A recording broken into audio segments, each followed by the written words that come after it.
Et bienvenue dans cette nouvelle vidéo. Moi c'est Mezabo. Aujourd'hui on va apprendre en programmation orientée objet date ici.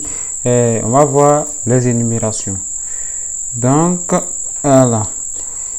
D'abord vous ouvrez un nouveau projet et vous ouvrez la fonction void main et on commence. Sachez que je suis très content de vous retrouver une fois encore de plus. Voilà.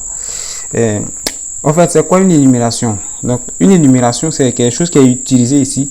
Enfin, c'est un objet date ici, un objet qui est utilisé pour définir des valeurs constantes nommées. Voilà. Donc, on peut dire aussi qu'un type énuméré est déclaré à l'aide du mot-clé enum. Donc, voilà, le voici.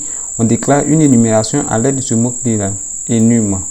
Donc, là, entre les simples, comment dirais-je, les accolades, on ajoute nos différents éléments qui constituent une liste. Là, c'est nous-mêmes qui les décrivons, c'est de manière arbitraire. Donc, en suivant la syntaxe ici, on peut dire que le mot enum name ici, c'est en fait, ça spécifie le nom du type d'énumération que nous on veut ici déclarer. Maintenant, la liste qui est ici, c'est comment dirais-je, je vais dire que la liste d'énumération est une liste d'identifiants séparés au fait. Là, j'ai mis énumération liste, mais ce sera séparé par des virgules. Donc, c'est ce que nous allons voir en exemple avec l'état d'un programme, par exemple, qui est soit en marche, en cours, en pause ou en arrêt. À l'arrêt plutôt. Donc, vous déclarez une énumération de ce type.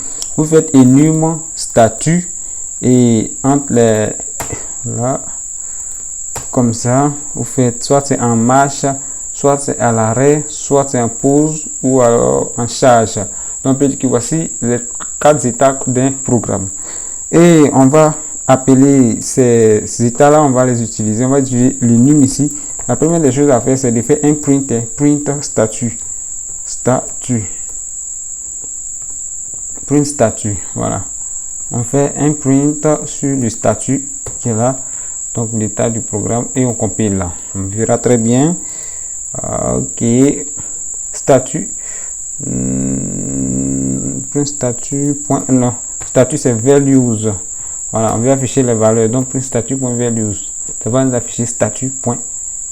Voilà, statut charge, statut marche, une sorte de liste voilà, d'éléments au fait. Et donc, quand on est ici, nous voulons afficher la charge qui est là. Il suffit de faire un print encore dupliqué, de faire la charge. Charge, on affiche la charge et ça va afficher la valeur qui est là. Statut.charge.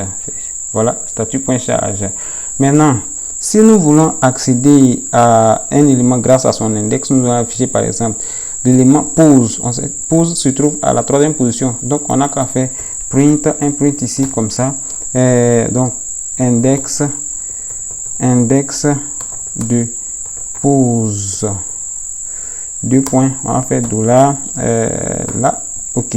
Maintenant, on fait simplement statut point values, puisqu'on veut accéder par index, 3e position, donc on met 2. Voilà. Et on compile. Compile, ça va nous afficher ici. Index du pose, ça fait statut.pose. Voilà, on veut afficher la pose tout simplement de cette énumération. Maintenant, bon, nous allons faire une itération aussi. Même chose pour les listes, les maps que nous avons vu précédemment. On arrive à faire des itérations là-dessus. Pourquoi pas sur une énumération puisque c'est une liste d'objets ici. Donc, on fait statut ici, point, values, ça dit pour chaque valeur, on fait un for each là-dessus. For each, on fait print element. Si on fait print élément, ça sera trop facile. Donc, on fait pour chaque élément print valeur 2 points ici, element, voilà. Là encore, il y a une petite erreur. Ok. CTRL ALT L pour bien formater le code. Ok. Là, comme ça, c'est beaucoup plus clair. On actualise et on attend en sortie. Voilà. Valeur statut.charge. Ça dit on parcourt l'objet élément qui est là. l'objet plutôt statut. Et pour chaque propriété de l'objet qui est là, chaque propriété, on l'affiche. Donc c'est ce qu'on a fait ici. Statut.charge, statut. Etc. etc. Voilà. Donc le plus important à retenir ici, c'est comment déclarer une énumération et comment faire appel à un élément de l'énumération. Donc retenez bien qu'on déclare une énumération avec du mot-clé enum tout simplement. Statut, c'est la même chose pour faire avec le type booléen. Soit c'est vrai ou c'est faux. Donc le type booléen est fait sous forme d'énumération.